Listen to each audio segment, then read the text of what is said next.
할렐루야. 오늘도 복된 주일 주의 성전에 모여서 하나님 앞에 예배로 나가는 우리 사랑 성도들에게 오늘도 예배를 통하여서 하늘로부터 주시는 은혜와 평강이 여러분의 가정과 산업의 자리와 또 삶의 모든 지경 가운데 충만하게 넘치실 수 있기를 주님의 이름으로 축복합니다. 우리가 교회라고 하는 말을 많이 쓰죠. 여러분들이 지금 모여서 있는 곳도 교회인데 사실은 교회는 이 세상에는 두 가지 형태의 교회가 있습니다. 첫 번째 교회는 바로 모이는 교회라고 합니다. 모이는 교회. 모이는 교회는 우리가 다 알고 있는 것처럼 주일날 예배당에서 하나님을 예배하기 위해서 모인 성도들의 모임을 바로 모이는 교회라고 말을 합니다. 그 다음으로는 흩어지는 교회가 있습니다. 흩어지는 교회는 말 그대로 예배당에 모였던 그 성도들이 예수 그리스도를 믿는 그 강력한 믿음을 가지고 각자 세상에 나가서 또 각자의 삶의 자리로 나가는 것을 우리는 흩어지는 교회다라고 말을 합니다. 그래서 세상에는 모이는 교회와 흩어지는 교회가 있습니다. 예수님께서는 오늘 보면 요한복음 17장 18절에서 그래서 이와 같이 말씀하셨습니다. 아버지께서 나를 세상에 보내신 것 같이 나도 그들을 세상에 보내었다. 자, 무슨 말씀입니까? 예수님께서 그의 제자들을 세상에 보내셨다는 말씀입니다. 아버지께서 나를 보내셨던 것처럼 나도 그들을 어디에 보내셨다고요? 세상에 보내셨다라고 기록하고 말씀하고 계십니다. 그래서 오늘 설교의 제목이 세상에 보내심을 받은 교회라는 것입니다. 여러분, 이것이 보내심을 받은 교회, 바로 다시 말해서 흩어지는 교회의 근거가 되는 말씀이 되어집니다. 예수 믿는 사람들 예배당에 모이는 것 아주 중요한 일이지요. 그래서 사도행전 2장 46절은 이렇게 말씀합니다. 날마다 마음을 같이하여 성전에 모이기를 힘쓰라 말씀하셨습니다. 이것은 초대교회 성도들이 모이기를 힘썼던 그 모습을 우리에게 전해주고 있는 것입니다. 날마다 모였다는 것입니다. 여러분, 우리가 기억해야 될 것이 여러분 하나 있습니다. 그것은 무엇이냐? 저들이 모이기에 힘썼다는 겁니다. 여러분, 오순절 마가의 다락방에 성령이 임했을 때 여러분 몇 명이 있을 때 성령이 임했습니까? 120명이 모였을 때 성령이 임했습니다. 혼자 있을 때 성도들이 한 사람 한 사람 있을 때 성령이 임한 것이 아니라 성도들이 모였을 때 성령이 임했다. 성경 말씀하고 있습니다. 그래서 그들은 날마다 모이기를 힘썼답니다. 성령 충만하여서 날마다 성전에 모이기를 힘썼다라고 성경은 말씀하고 있습니다. 그래서 우리 모든 성도는 예배로 또 교제로 친교로 봉사로 날마다 우리의 마음을 같이하여서 성전에 모이기를 힘써야 됩니다. 날마다 모이라고 했습니다. 그런데 여러분, 날마다 모이기를 힘쓰는 것, 여러분 말은 쉽지만 쉽지 않죠. 날마다 모여야 되면 어떻게 됩니까? 여러분, 날마다 새벽기도 오셔야 됩니다. 근데 여러분, 날마다 새벽기도 오기가 쉽지가 않지요. 그렇지만 날마다 새벽기도 오시지는 못하더라도 그래도 여러분 일주일에 몇 번씩 예배당에 오셔서 그래도 주일 예배를 드리고 또 목장 예배도 참석을 하고 목장 모임도 참석을 하고 그리고 오후 예배 드리고 그리고 뭐 수요 기도회도 좀 오시고 새벽 기도회도 좀 오시고 그도 못 오시면 일주일에 한 달에 한 번 하는 월삭 기도회를 좀 오시고 하셔야 되는데 그냥 일주일에 딱 한 번 주일날에만 볼 수 있는 분들이 있습니다. 그런 분들을 우리가 뭐라고 부르는지 아십니까? 썬데이 크리스찬이라고 부릅니다. 오죽하면 여러분 썬데이 크리스찬 말이 있겠습니까? 이분들은 어떤 분들입니까? 주일날이 돼야지 그 얼굴을 볼 수 있는 분들입니다. 점심에 주일날 예배드리고 교회에서 밥도 안 드시고 오후에 목장 모임도 하지 않고 오후 예배를 드리면 큰일 날 것처럼 생각하시는 분들입니다. 수요 예배 오면 아주 절대 안 된다고 생각하시는 분들입니다.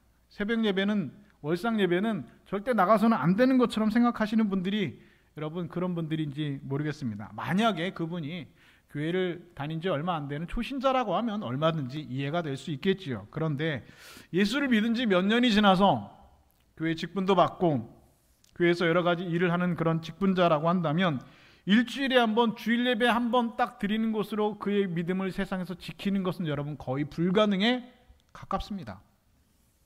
그래서 여러분 모이기에 힘써야 된다는 것이죠. 주일 예배만 드렸던 분들은 오후 예배에 모이기를 힘써야 됩니다.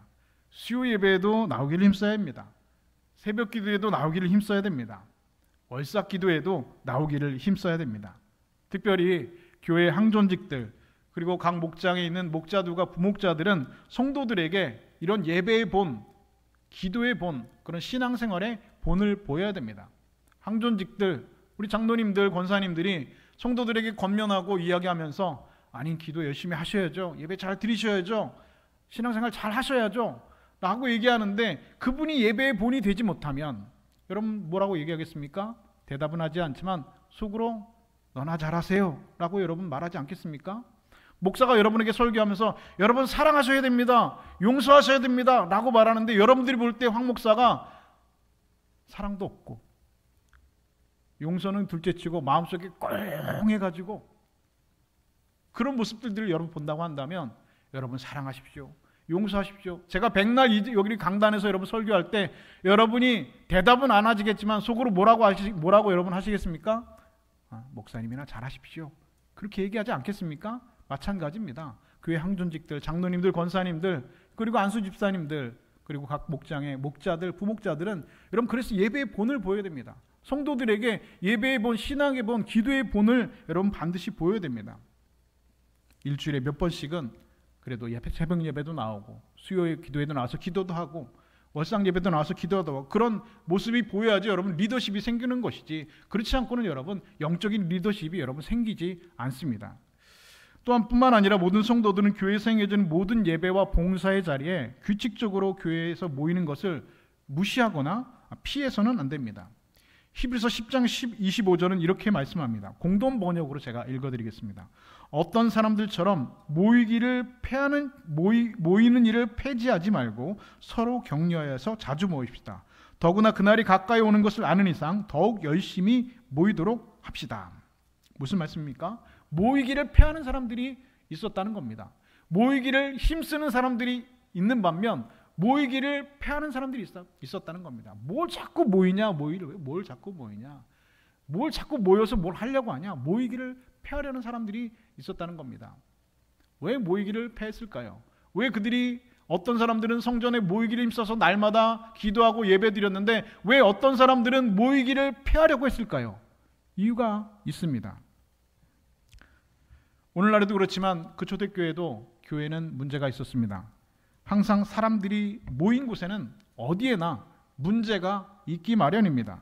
모여서 예배드리고 교제하고 봉사하고 항상 모여서 무엇인가를 하다 보면 항상 문제가 생기기 시작합니다. 어찌 보면 그것은 아마 차라리 모이지 않았으면 아무런 문제도 생기지 않았겠죠. 그런데 모이면은 사람 가운데 관계의 문제가 생긴다는 것이죠.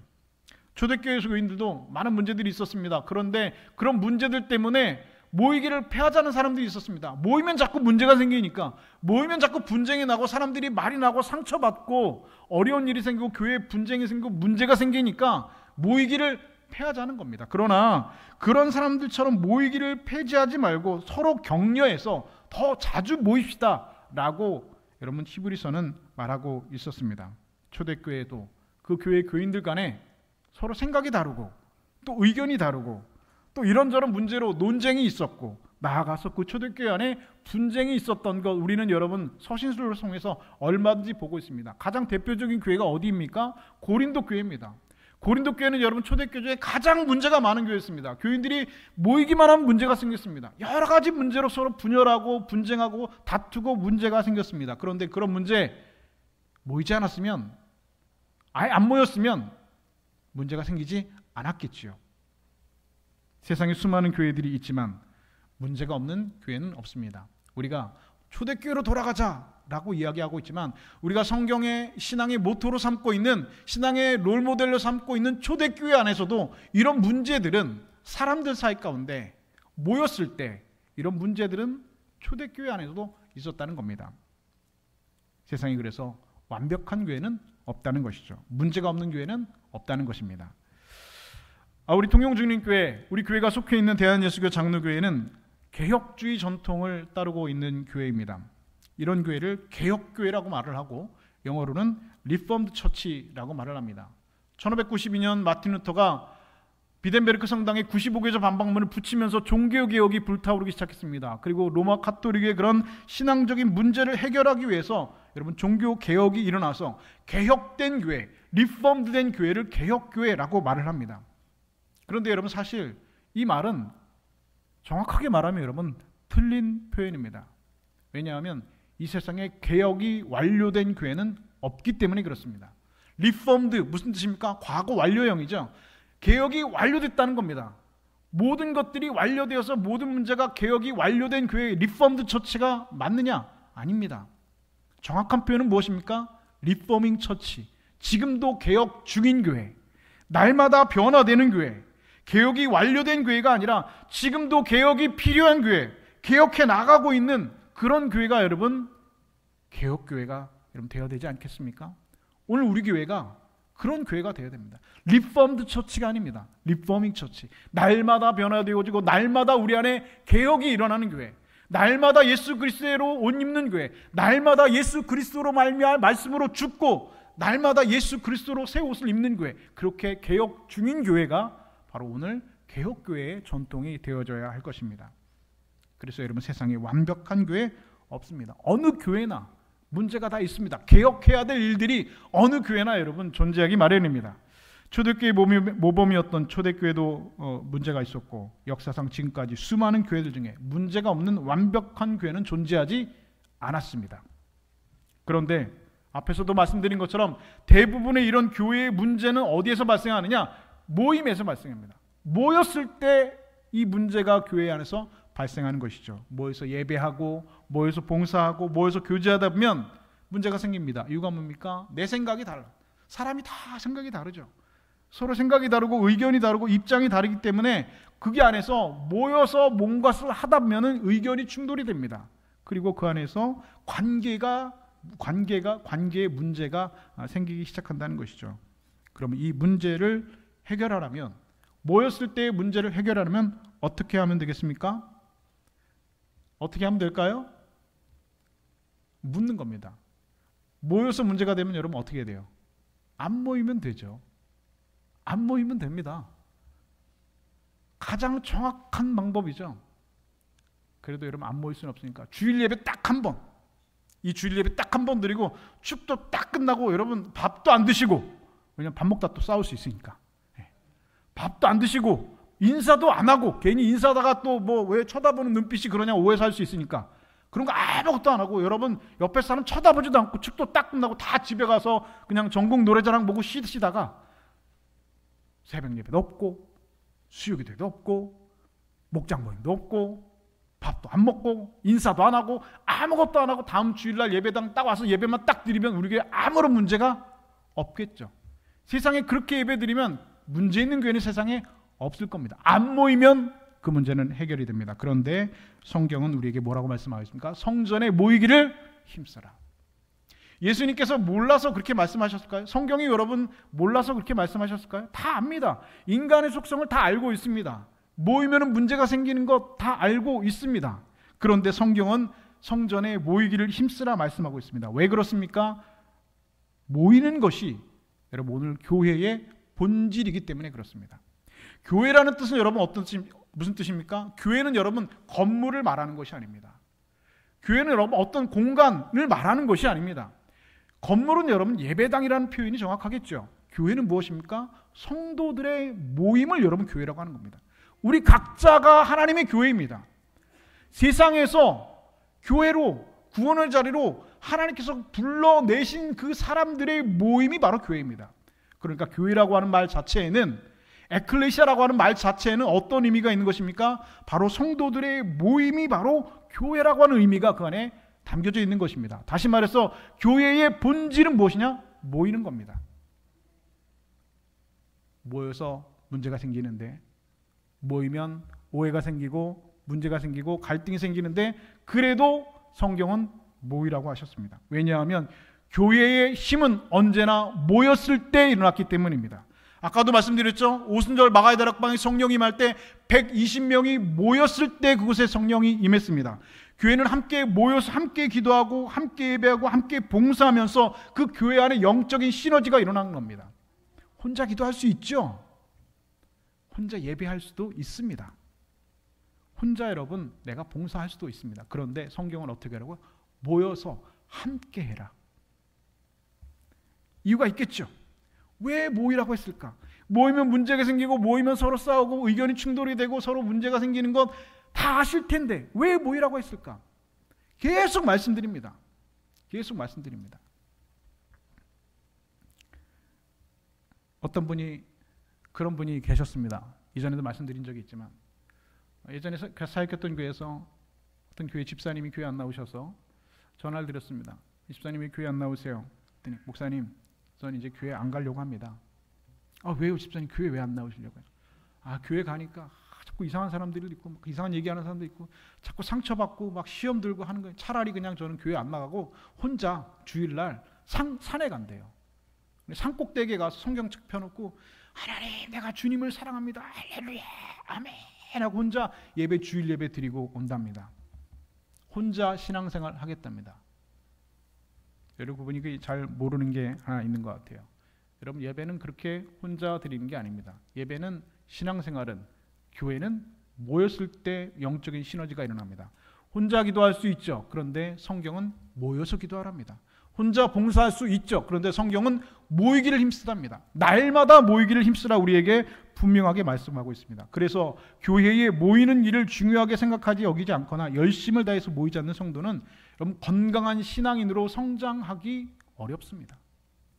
교회로 함께 모여서 서로 섬기고 사랑하는 것을 배우고 연습하고 훈련하지 않고는 세상에 나와 다른 사람들을 예수님의 마음으로 사랑하고 여러분 섬길 수가 없다는 겁니다. 교회에서 여러분 사랑하는 법을 배우는 거예요. 사랑하는 법을 여러분 혼자 배울 수 있나요? 아니요. 교회에 모여서 사랑하는 법을 배우는 겁니다. 어떻게 배울까요? 이상한 사람을 사랑하는 겁니다. 마음에 안 드는 사람 사랑하는 겁니다. 나랑 생각이 다른 사람 사랑하는 겁니다. 나랑 의견이 다르서 충돌이 있는 사람 사랑하는 겁니다. 꼴 보기 싫은 사람 사랑하는 겁니다.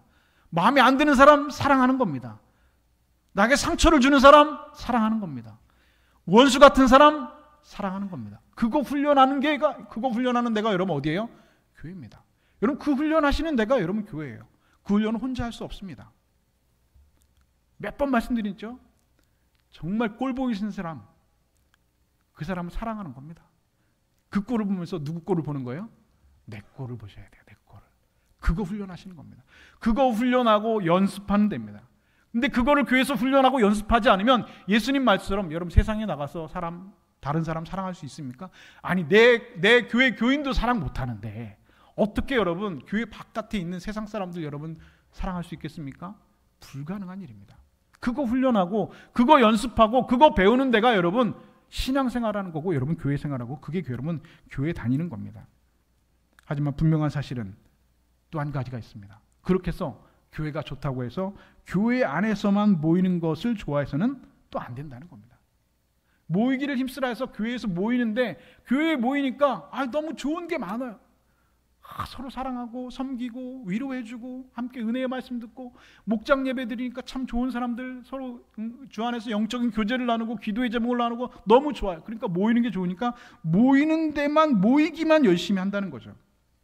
그런데 여러분 우리가 잊어서는 안 되는 것이 하나 있습니다. 그것은 무엇이냐? 우리가 저와 여러분이 교회로 모이는 이유가 무엇이냐? 우리가 오늘 교회에 모이는 가장 중요한 이유는 여러분 바로 세상에 흩어지기 위함입니다.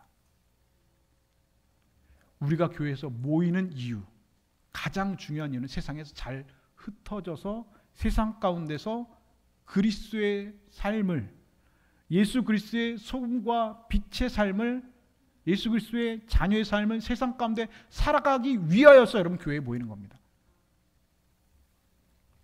예전에 제가 몇 번 말씀드렸는데 예전에 제가 사역하던 교회 목사님이 설교 제목이 주보에 나왔는데 설교 제목이 뭐냐면 나가 놀아라 했어요. 나가 놀아라. 왜 나가 놀아야 했냐면 교회 청년들이 있는데 너무 좋은 거예요. 청년 모임이. 그러니까 뭐 이쁜 누나도 있고 밥 사주는 오빠도 있고 같이 기도해주고 하는 청년들이 너무 좋은 거예요.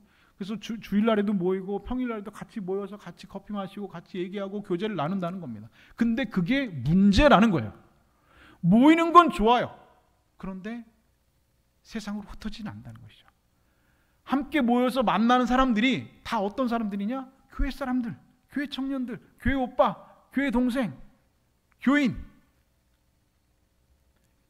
여러분, 주님께서는 세상과 우리를 구별되라 하셨지 분리되라 하신 적이 없습니다. 여러분, 우리는 세상과 분리돼서 살 수 없습니다. 오죽하면 여러분 나가 놀아라 했겠어요. 나가라는 겁니다.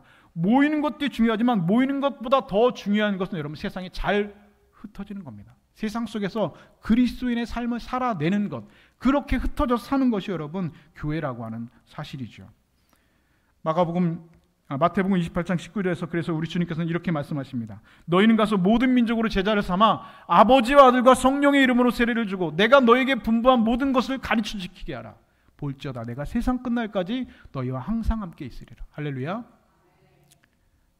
땅 끝까지 모든 민족으로 제자를 삼으라 말씀하고 있습니다. 우리 교회 예배 순서 중에 마지막쯤에 파송이라는 순서가 있습니다. 파송에 찬송하잖아요. 그럼 파송이라는 뜻은 무엇입니까? 교회로 모인 교인들을 세상과 가정으로 흩어 보내는 겁니다. 파송하는 겁니다. 보내는 겁니다. 오늘 예수님께서 자기 제자들을 세상에 보내신 것처럼 세상에 교인들을 보내는 겁니다. 각자 자신의 삶의 자리로, 그 각자의 삶의 자리로 돌아가서 그곳에서 하나님 나라를 만들고 그곳에서 또 교회를 만들어 살아가라는 것입니다. 그게 여러분 파송의 의미라는 것이죠. 주님께서 사도행전 1장 8절에 말씀하시잖아요. 성령이 너희에게 임하시면 너희가 권능을 받고 예루살렘과 온 유대와 땅끝까지 이르러 내 증인이리라 말씀하셨습니다. 그럼 땅끝이 어딜까요? 전 통영이 땅끝인 줄 알았습니다. 땅끝이긴 하죠, 사실은. 그럼 땅끝은 여러분 어디냐면, 물론 그 시대의 초대교회 그 사도들의 그 세계관 안에서는 땅끝은 여러분 스페인 어디쯤이었을 것입니다. 그런데 여러분 정말 땅끝은 어디입니까? 지구를 한 바퀴 돌면 어딜까요? 바로 내가 있는 자리, 내가 살아가는 자리, 내가 살아가는 그 삶의 자리가 오늘 우리가 살아야 될 땅끝이라는 사실을 믿으실 수 있기를 주님의 이름으로 축복합니다. 우리 속담 가운데 다리 부러진 장수가 성 안에서 큰 소리 친다라는 말이 있습니다. 다리가 부러져서 전쟁터에 나갈 수 없는 장수가 있는데 이 장수가 성 안에서 소리를 지른답니다. 누구에게 소리를 지를까요? 아군한테 소리를 지르는 겁니다. 왜요? 다리가 부러졌거든요. 그런데 여러분 정말로 장수가 큰 소리를 쳐야 될 곳은 어디입니까? 성 안이 아니라 성 밖입니다. 장수가 큰 소리를 쳐야 될 곳은 내가 보호해야 될 아군, 백성들, 내 군사들이 아니라 자신이 싸워야 될 적군들 앞에서 큰 소리를 치는 것이 여러분 장수입니다. 그런데 그 장수가 다리가 부러져서 전쟁터에 나가지는 못하면서 성 안에서 큰 소리를 치는 것은 여러분 용기가 아닙니다. 그것은 뭐라고 말합니까? 허세라고 말합니다. 큰 소리를 치려면 전쟁터에 적군 앞에서 할 수 있어야지 용기라고 말하는 것이지, 성 안에서 큰 소리를 자기 군사들에게, 자기 백성들에게 큰 소리를 치는 것은 여러분 허세라고 말합니다. 이것은 비겁하고 창피한 일이죠. 그런데 문제는 오늘 이렇게 비겁하고 창피한 일을 오늘날 교회가, 오늘날 목사가, 오늘날 교인들이 하고 있다는 것이죠. 목사와 교인들은 세상이 무서워서, 세상이 두려워서 세상과 싸우려고 하지 않습니다. 마치 골리앗 앞에 떨고 있는 이스라엘 군사들과 같이, 마치 여리고성 앞에 떨고 있는 이스라엘 백성들과 같이 세상이 무서워서, 세상이 두려워서 교회 안에만 머물고 있습니다. 그리고 대신 교회 안에서 서로 큰 소리 치면서 싸웁니다. 정작 싸워야 될 것은 어딘데? 성 밖인데. 정작 우리의 전쟁터는, 영적 전쟁터는 어딘데? 성 밖인데. 어디에서 싸운다고요? 교회 안에서 큰 소리 치면서 교인들끼리 싸운다는 겁니다. 그리고 목사는 교인들에게 뭐라고 말합니까? 세상은 악하고 무섭고 위험하니까 세상과 어울리지 말고 교회 안에만 모여 있어라 라고 목사가 말한다는 것이죠. 여러분, 그렇게 말하는 목사가 있으면 여러분 나쁜 목사입니다. 교회는 모이는 것도 중요하지만 교회는 세상으로 흩어지는 것이 여러분 중요합니다. 모이는 이유는 흩어지기 위함입니다. 왜 모여서 그런 훈련을 받습니까? 왜 여러분 믿음의 훈련, 신앙의 훈련, 성령의 여러분 여러 가지 훈련들을 왜 여기서 합니까? 싸우기 위한 거 아니에요? 성 밖에 나가서 여러분 적군들과 싸우기 위함이 아니겠습니까? 교회에서 훈련 받는 겁니다. 교회는 훈련장입니다. 교회는 그것을 훈련하는 훈련장이지 여러분 여기가 여러분의 전장터가 아니라는 사실입니다. 그런데 나쁜 목사는 모이기만 하고 흩어질 줄 모르게 합니다. 그런 교회는 어떤 교회냐? 영적 비만에 걸린 교회입니다. 영적 비만. 인풋은 있는데 아웃풋이 없는 거예요. 말씀을 들었어요. 그래서 성경 많이 알아요. 머리는 있다만 해요. 그런데 여러분 아웃풋이 없죠. 왜요? 세상에 나가서 하는 게 없거든요. 그러니까 영적인 비만에 걸려서 온갖 성인병에 시달리고 있는 교회의 모습들. 누구 책임입니까? 나쁜 목사 책임이죠. 모이기만 힘쓰고 교회 밖은 위험하니까 나가지 말고 여기만 있어라. 요즘에 그런 말 있죠. 날씨가 추우니까 이불 밖은 위험해. 여기만 있어. 교회만 보여. 목사와 교인들이 교회만 보여서 아무리 세상이 악하다고, 교회 안에서 아무리 세상이 타락했다고 큰 소리 친다고 해서 여러분 세상은 꿈쩍도 하지 않습니다.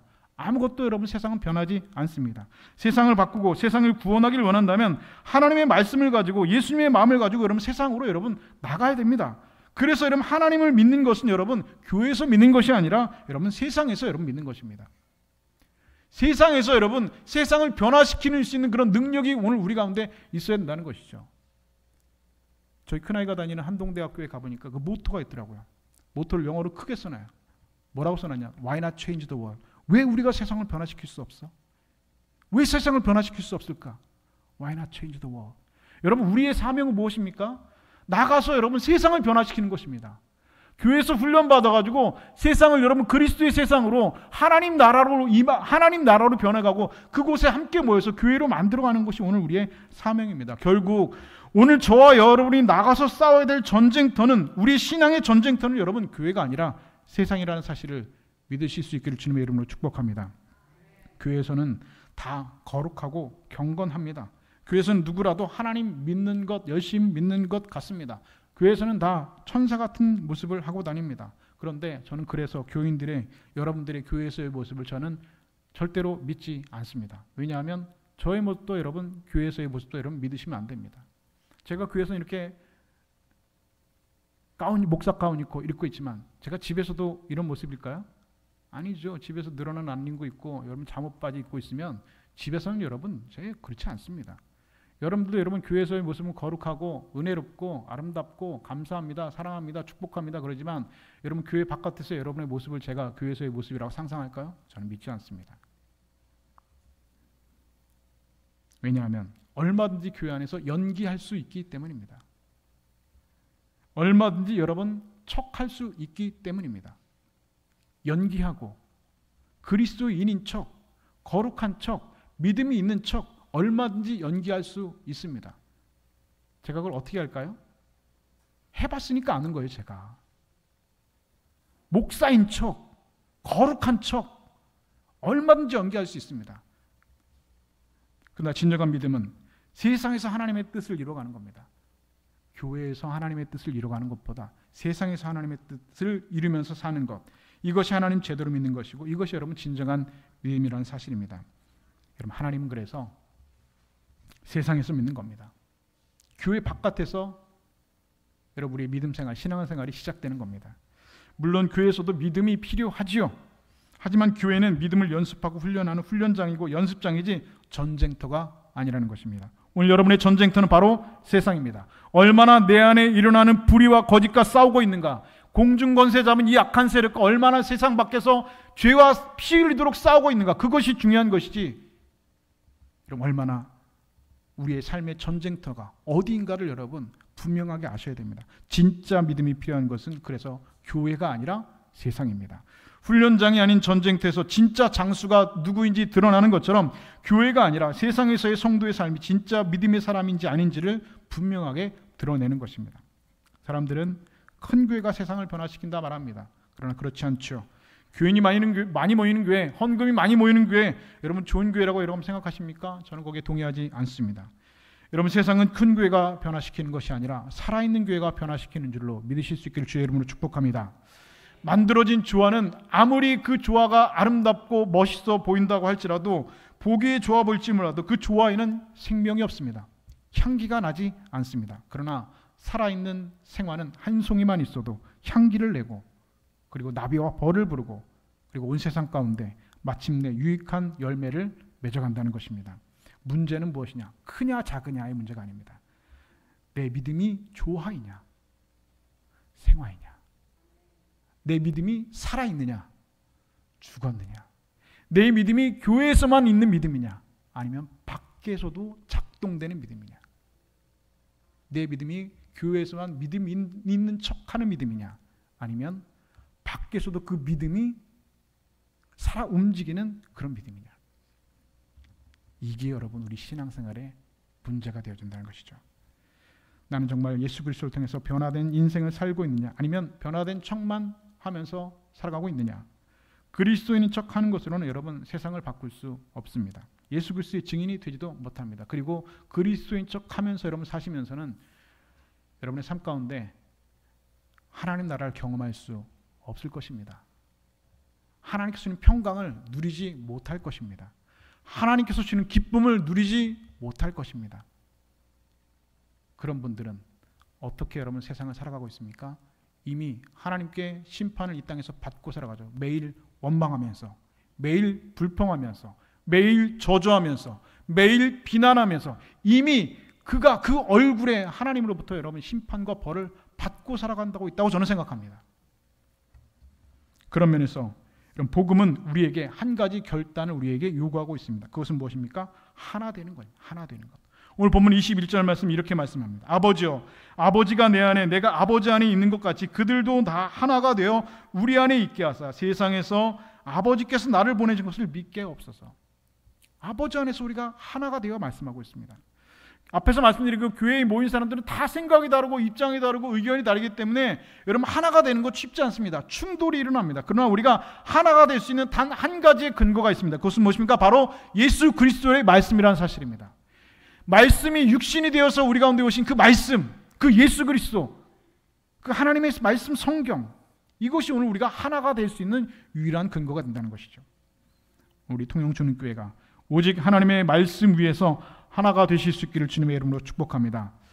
저는 우리 교회 성도들이 월드컵 응원하면서 하나 되는 것보다 오직 지금도 살아서 우리 가운데 역사하시는 그 살아 움직이는 하나님의 말씀 안에서 하나가 되실 수 있기를 주님의 이름으로 축복합니다. 말씀 이외의 것은 어느 것도 양보할 수 있습니다. 복음 이외의 것은 어느 것도 여러분 굽힐 수 있습니다. 그러나 오직 말씀 안에서 우리의 마음을 모으고 생각을 모으고 뜻을 모을 때 우리 교회가 성령의 능력으로 부흥하는 교회, 그리고 말씀으로 생명을 살리는 교회, 복음으로 세상에 기억되는 교회가 되고 사람을 변화시키고 그리고 세상을 변화시키는 능력 있는 교회가 될 줄로 믿습니다. 그런 교회를 우리가 함께 만들어가는 겁니다. 목사 혼자 그런 교회를 만들 수 없죠. 교회는 함께 지어져 간다 그랬어요.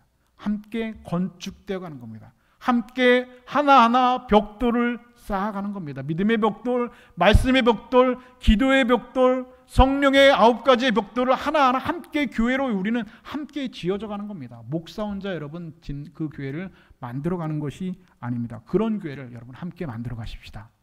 그런 교회를 함께 세워갈 수 있는 여러분을 될 수 있기를 주님의 이름으로 축복합니다. 더욱 모으기에 힘쓰고 세상에 잘 흩어져서 여러분의 삶의 자리에서 작은 예수로 그리스도의 향기나는 삶을 통해서 이 통영 땅에 우리 통영 중림교회를 세우시니까 하나님의 뜻을 이루어드리는 그런 복된 성도, 거룩한 성도들 다 되실 수 있기를 우리 주님의 이름으로 간절히 축원드립니다.